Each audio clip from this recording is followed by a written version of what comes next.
So all these ideas can run into some ethical implications. And I thought the Florida Center for Investigative Reporting had the most thorough ethical policy that kind of flies in the face of a lot of the ideas that I've just proposed. If you look at their policy, it's very firm about knowing where the money comes from, so no anonymous giving. What are the role of the grantees and the funders in the story production? And what is acceptable news coverage? If you look through the Oakland Local example I gave you, one of the stories is about Burning Man. There's a couple others that might not have had the hardest hitting impact on your daily life, but they were getting funded. They were certainly of interest. So it raises the question, what is acceptable news coverage? And I think that's something we're definitely going to have to think about as we employ a lot of these new tools. So, actually, let me jump in on that. Oh yeah.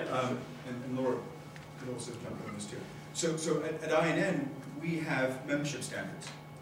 We also have a binding membership agreement, and in our membership standards, we call upon our members, and the language allows for some flexibility around it, but basically we call upon our members to publicize their donors. Mm-hmm. You know, I think our threshold is over $1,000 and above, and also we're also asking our members to be non-partisan and not espouse any particular religious point of view. Mm-hmm. So Florida Center, I think, is a good, as a member, is a good example of making sure that people know about this up front. But I think you bring up the more interesting issue, which is, at the end of the day, we don't centrally dictate to the members what they should or should not do, mm-hmm. right? So we have some members that do nothing but investigative reporting, and they produce X amount of stories a year. We have others that are essentially investigative reporting and public interest journalism is a part of the mix, but they're doing a lot more to drive advertising or local sponsorships. And there's that really interesting fine line between what you have to do to generate revenue versus your pure play ideal about what investigative journalism should be online. And this is something that all of our members are, and the organization is dealing with. And it is it's not a small issue. So my husband is an NFL reporter, and I'm thinking we should swipe him up on the iNews website. And if you want any Broncos news in Denver, you have to come to iNews. I'll get into it. I just thought of it right now. Right. And a little porn in the mix. Yeah. Yeah. Something I was wondering about is, you know, we have to think about what kinds of people, what the motives of people who are donating to investigative projects are, but to some degree, isn't part of that problem solved a little bit by the way that the project is pitched and presented? If the person or the team is saying, this is what we're going to cover, that is not necessarily, that's not driven by the donors, because the donors aren't in play yet.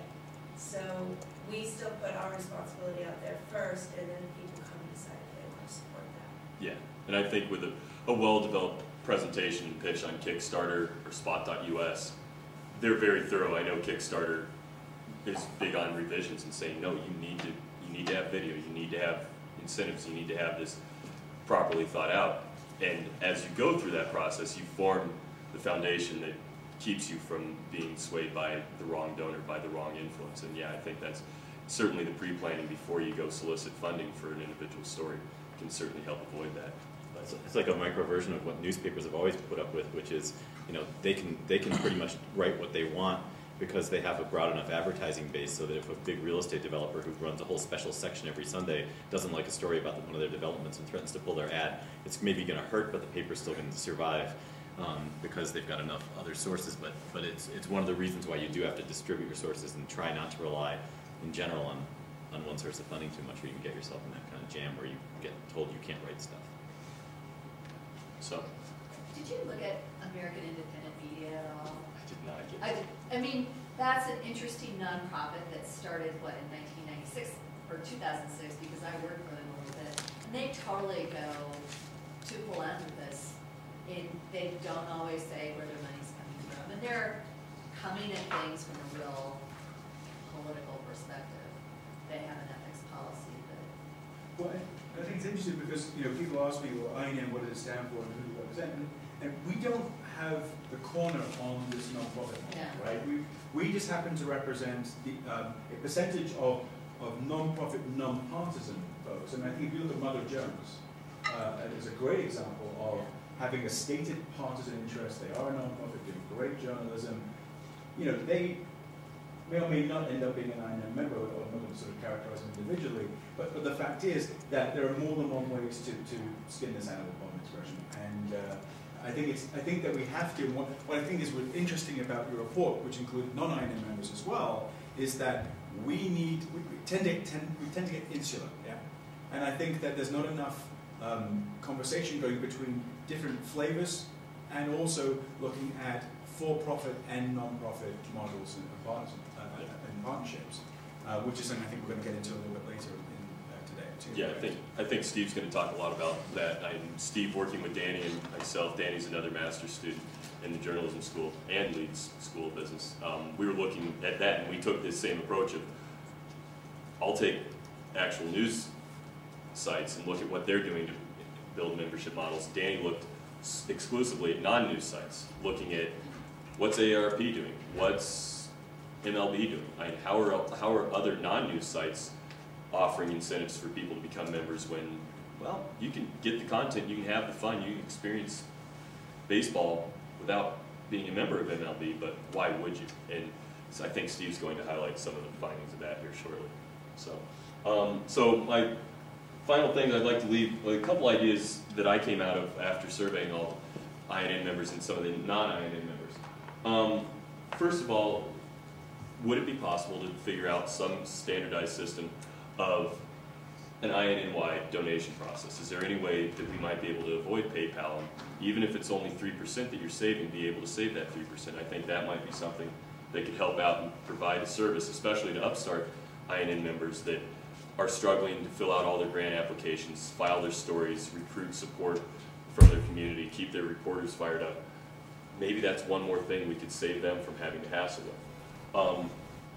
I think using the digital space to at least create some ask for support, I think that's an important step that could certainly open up some more doors.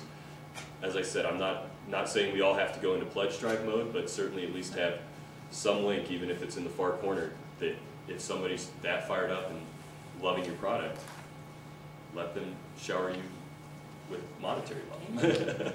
I would have to say that, while in theory I agree with that, we've had a button up on and off for extended periods of time, and unless we're actually doing a very active email type drive, we've never had one person put them.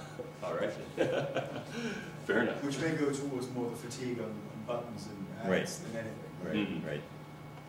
So, certainly, I think the partnerships were a huge asset for the INNs that I spoke with. I've seen how Laura's worked with some of my classmates in the SJMC. I talked to Steve Berry at Iowa Watch. I talked to the Pine Tree reporter, and they had nothing but good things to say about working with students, that it improved their learning and improved their ability as a journalist. It created a lot of great content, and working with local newspapers as well can certainly help reinforce this. And then finally, create a strong connection with your community and your publication, and make sure that people have a reason that they would come to you, not another source. Make sure that there's a reason to use your site as opposed to the other, and actually demonstrate a value and demonstrate that they should be inclined to support you rather than looking at you as yet another piece of a commoditized news landscape. So, open it to Steve and questions, and get out of the way.